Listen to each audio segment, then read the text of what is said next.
We never learnt our history in school.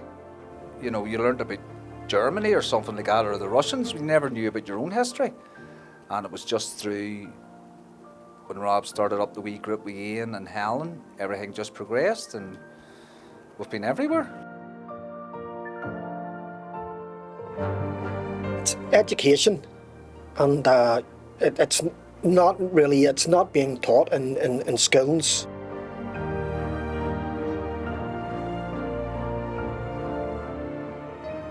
Met loads of people I never thought I would meet. I was beside the Irish president and loads of people that I wouldn't associate with. I'd stand beside them. My grandchildren, they know nothing about their history. My daughter knows nothing about her history because they haven't been taught in school. You have to keep an open mind, so you do. You know, it's about having respect at the end of the day, you know, for all our cultures, all our heritages.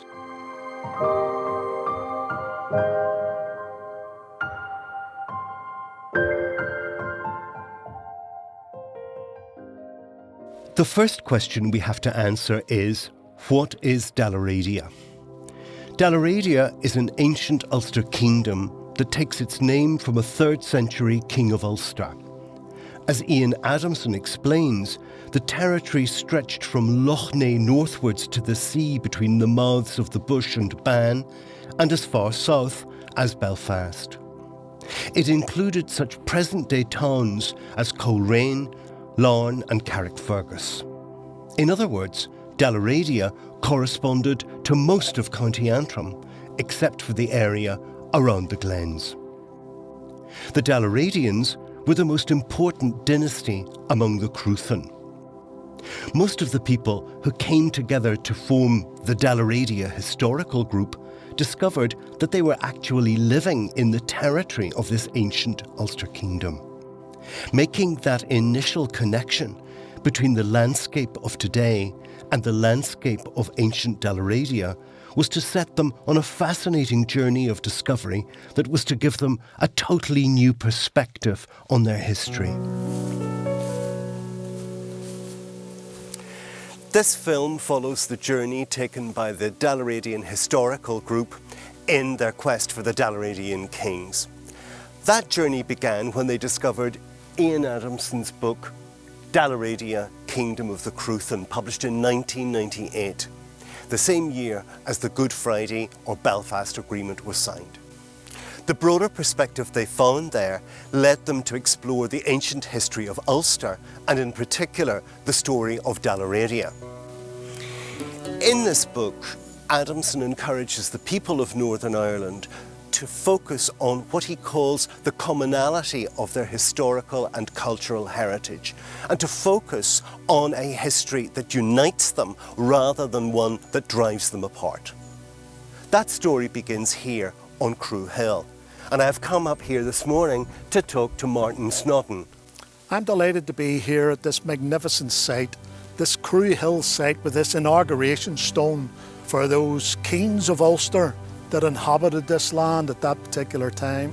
So we're starting here, we're starting on a journey, taking different sites as we go along to develop that understanding of the common identity that rests or begins here. So we with the Dalaradia group, we found the old stone that were, if you were a king of the tribe, you were never crowned a king. That was something that was kind of brought over. It was never a thing over here. What we had done was we had this big stone. We stood on top of the stone, and the stone is there today. So we found the stone. It's actually on a private bit of land, in the farmer's land, and he granted us access, and we took pictures and all went to this land. The stone's still there.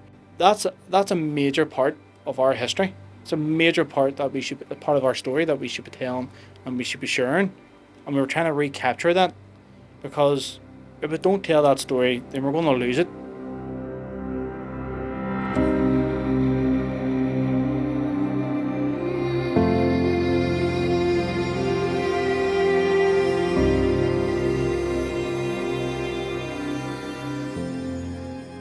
We move from Crew Hill to another key site a few miles away at Donegal Hill.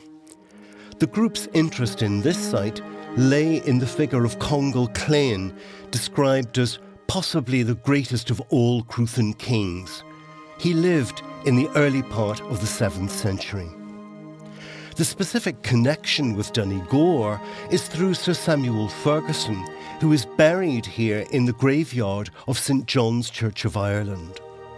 Ferguson, who saw himself as one of the old Dalaradia stock, is one of the most famous poets of the 19th century. His epic poem, Congal, published in Dublin in 1872, focuses on the Battle of Moira that was fought in the year 637 between the Cruithan under Congal Clann, assisted by his British allies, and the forces of Donal at the head of an army drawn from Connacht, Leinster, Meath and Tyrone, basically everywhere in Ireland except Antrim and Down.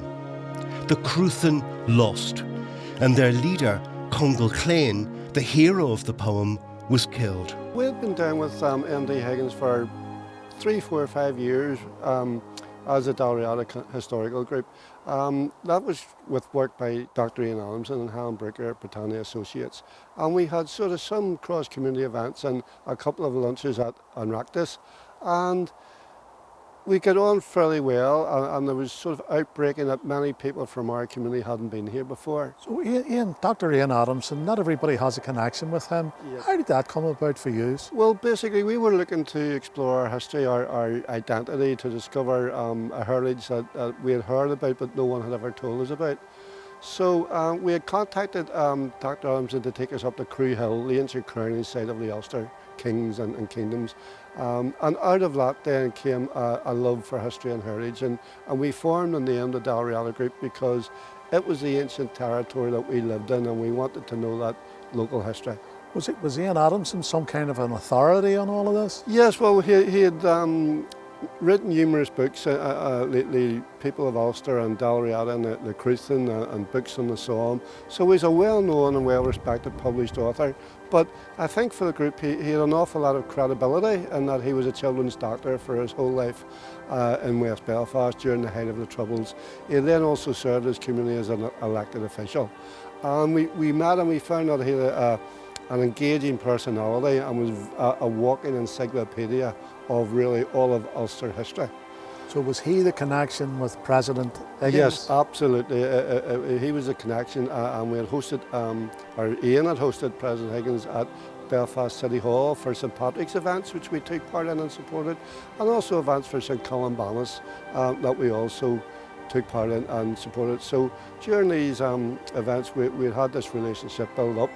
So at one lunch then I invited Michael Higgins up to here to visit this. Why here? Well, we had something in common, and none of this was planned. It all sort of fell into place. Sir Samuel Ferguson is buried here. Michael Higgins is a scholar and a poet, and one of his greatest heroes was Sir Samuel Ferguson. And he's buried in this graveyard, and he wrote poetry and plays and things about the old antiquities of Ulster, about the Red Branch Knights and about the Battle of Moira, the greatest battle ever fought in Ireland, and about Congal Clann. And he also described himself at one stage as off the Cruithan stock. And the Cruithan stock and the Picts and the Britannies, the ancient people here before the Gael, that was a big focus of our history that we wanted to learn about. So he's remembered really as this great poet of Ireland, really sometimes called a Gaelic poet, but in all of his works it really is about the old Ulster connections. And it's said that his works were a major influence on W.B. Yeats, so really a character, and he's buried in this graveyard in the heart of Donegal. So he's buried in the graveyard, the grave overgrown or...? Yes, we looked at the grave as a cross-community project. The grave is quite a big plot, so it was densely overgrown. We spoke with the Reverend Kerr, the minister here, and we had some credibility that we'd already worked with his bishop.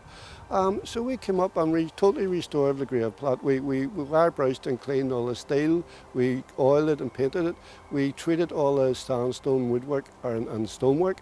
And the steps that were overgrown with weeds and slippery, we repaired them. And also there's a marble plaque there, and some of our lads repainted that and set that up. As an extension of that, the good relationship we have with the minister here, his glass windows here, which were maybe 100 years old, they're in front of 200, 300-year-old stained glass windows that never been cleaned. So our working class guys who are all tradesmen and labourers and that type of thing, they were able to remove those glass panels and clean them for the first time in decades. Why would a group of lads from Rathcoole do all of that? Well, basically, this is our culture, it's our history, it's our DNA, and there's a ripple effect of the academic work and your old history. When working class lads actually get their hands on it and buy into it, there's a ripple effect that goes far beyond just learning history. It's about engaging with your local community, and you know, if you can help someone here, of course we would do it. Why would we not? So in terms of the work that you've done with the lads, Yes. and you know, I'm conscious that there was some kind of cross. Yes. Could you tell us a bit about that cross and the different bits of history that's captured within it? The lads came together for many weeks at a time, and we made a magnificent stained glass artwork. From the Dalaradia group, 10 young lads came forward who had no knowledge or no cultural abilities about making this type of artwork, but they were mentored and brought through, and the 10 lads each chose an image that represented Ulster to them. So we had things like the brown bull of Cooley from the town, we had the salmon of knowledge both from Belfast, from Irish mythology, we had James Orr, we had Carrickfergus Castle, various images of that, and those 10 images were made through 1,100 pieces of stained glass, and we have today this magnificent stained glass cross, which is about 6 foot high and about 3 foot wide. We unveiled it to Michael Higgins on that day before he went for a lunch with him, and he was so impressed that through that connection on that day, he asked would this cross, made by a group of working class loyalists, be able to be loaned to the Irish government.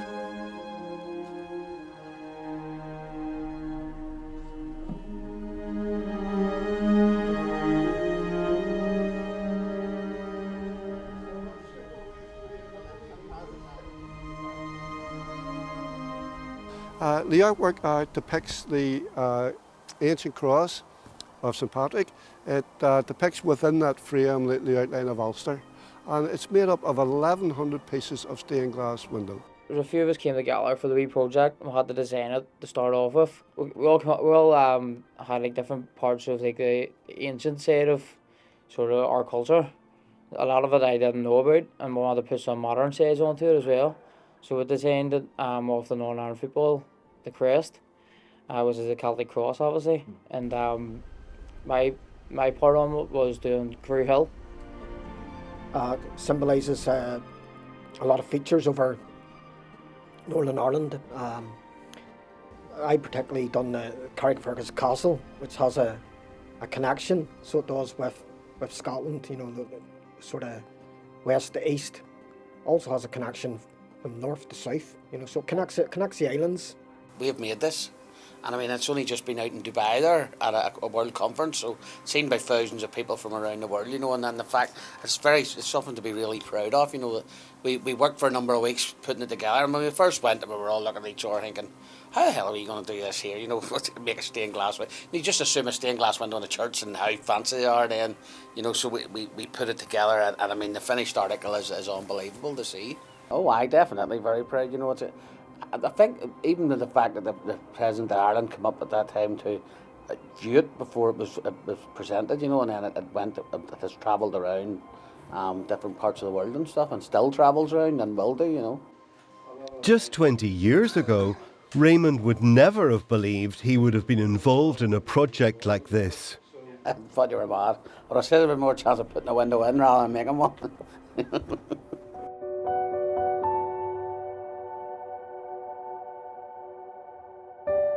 Ferguson is not the only poet associated with Donegal. James Orr is perhaps the best known of the Weaver poets. He wrote poetry in Ulster Scots and in English. Like many in the Presbyterian community to which he belonged, Orr was inspired by the American and French revolutions and joined the United Irishmen a revolutionary movement aimed at creating an Irish republic. He took part in the Rising in 1798 and wrote a very powerful poem about the fighting, Donegal Hill, which was written about the Battle of Antrim, in which the United Irishmen suffered a major defeat.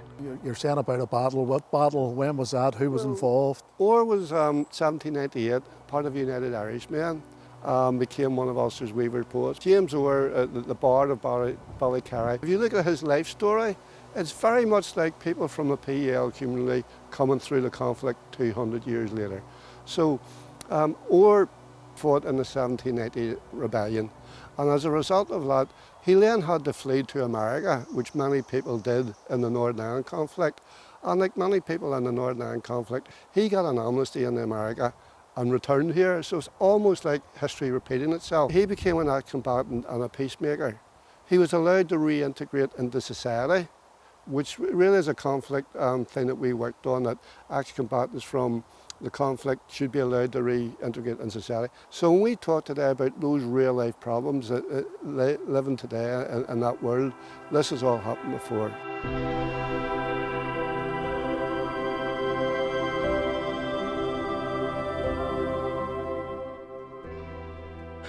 Our journey takes us on to the beautiful seaside resort of Bangor on the shores of Belfast Lough in County Down. Bangor is closely associated with another famous Cruithan native of Dalaradia, Comgall, who founded a great monastery here in 558 AD. The monastery became one of the largest in Ireland. In its heyday, it was said to have been home to some 3,000 monks. Although nothing remains of the original buildings, Comgall's work echoes down the centuries through the many famous individuals who studied under him. We think, for example, of St. Columbanus, originally from Leinster, who was to leave Bangor to evangelize much of Western Europe, founding a string of monasteries stretching from Luxeuil in modern-day France to Bobbio in the north of Italy. It is clear from this that Comgall can be seen as one of the most important Christian teachers of his day. He had a direct impact on the spread of Christianity, not only in Ireland, but across northern Britain and throughout Europe. Comgall's close friendship with another key Christian missionary, Columba, is particularly significant. Columba was a member of the Uí whereas Comgall was a Dalaradian, the Uí hereditary Cruithan rivals. Columba's biographer, Adamnan, born in the 7th century, relates an incident at a well that shows the strength of their friendship despite the deep-rooted political and ethnic tensions that existed at the time.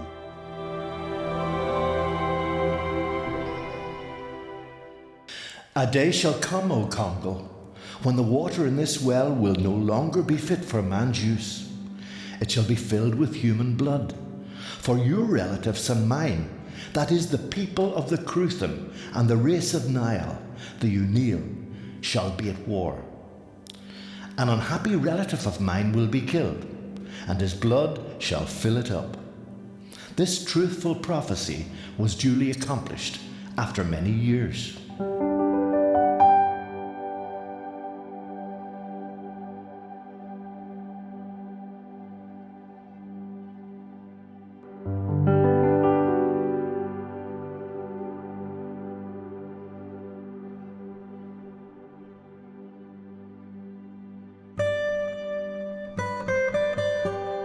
The interest in Ulster's Cruithan past resurfaces in another project in 2019.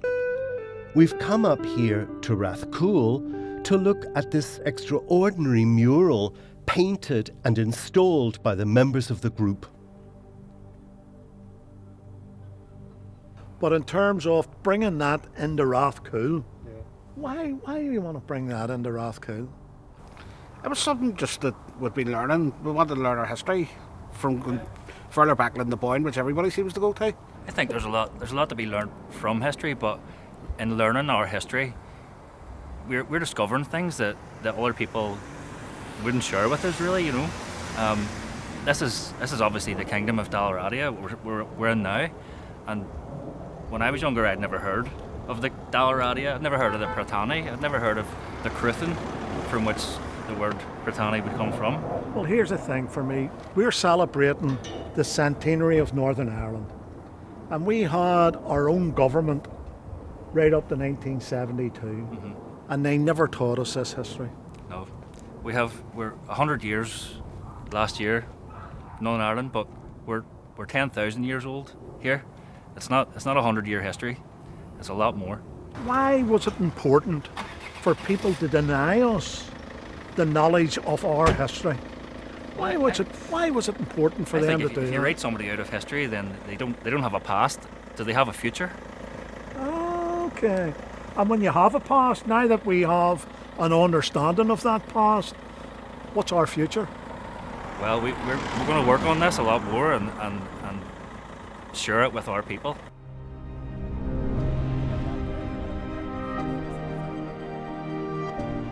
Just a few miles from Rathcoole on the Shore Road, Martin meets another member of the group, Jim Crothers.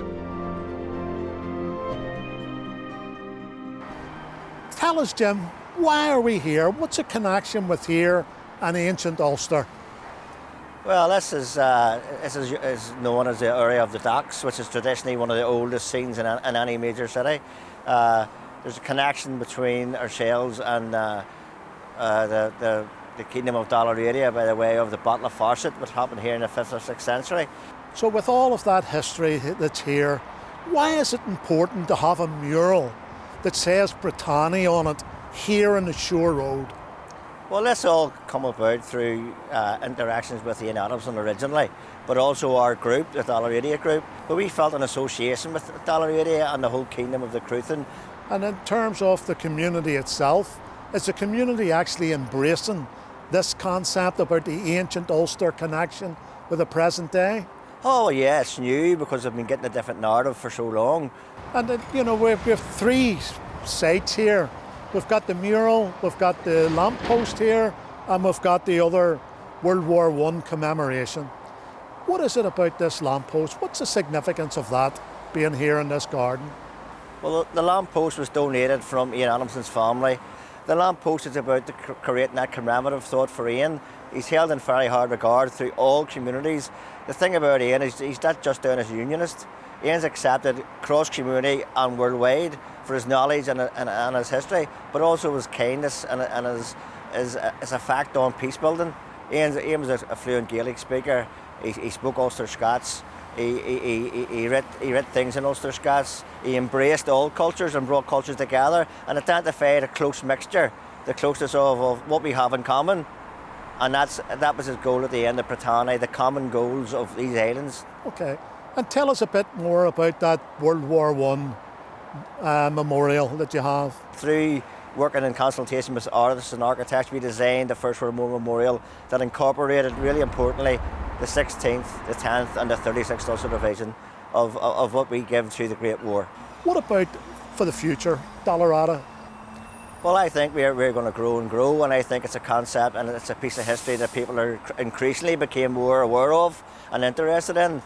So we see this expanding, and it can be a great catalyst for uniting people who see themselves as British and part Britannia and having an ancient connection to this island. We're not here 400 years, we're probably here 4,000. And that needs to be realised and accepted by all.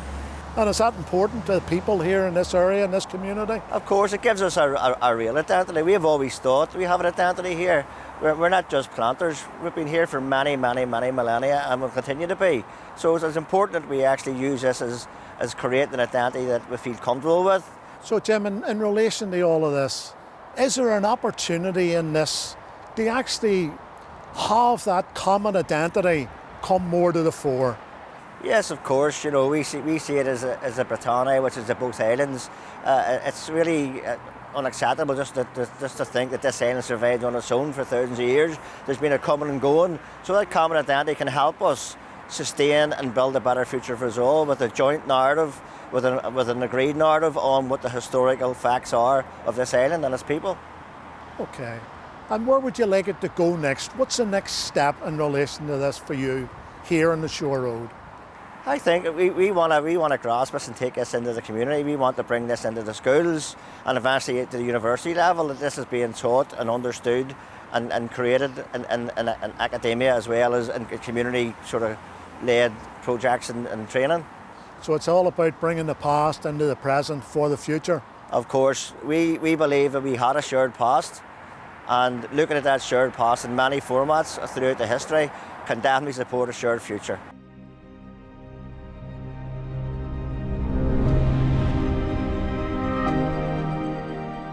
Real loyalism is looking after your community, your neighbours, your family, your friends, the wider community as a whole. If there's an issue within the community, like we had an issue in Ralph where we thought we were losing the primary school. So we mucked in, we helped paint, we helped install curtains, we helped install bathrooms, we helped done a lot of work that we could do. So to me, loyalism isn't this dirty word. To me, loyalism is everything. It's everyday life. It's looking after your neighbours, it's looking after the school or some sort of maybe community facility, a facility like we're in now at the minute, or it's looking after someone's well-being, be like the financial, maybe benefits or housing. You know, loyalism covers a wide kind of spectrum where nothing's not kind of taken into account. If you can do good, then do good. You know, be a good neighbour and stuff, you know.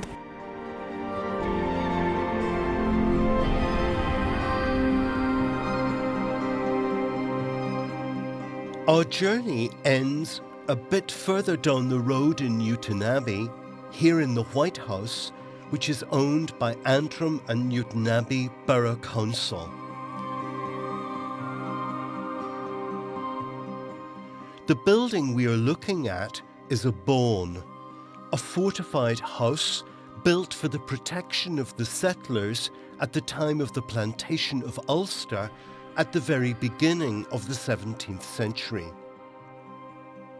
Several decades later, it was here that King William III spent the night on his arrival in Ireland before he rode south to fight at the Boyne in 1690.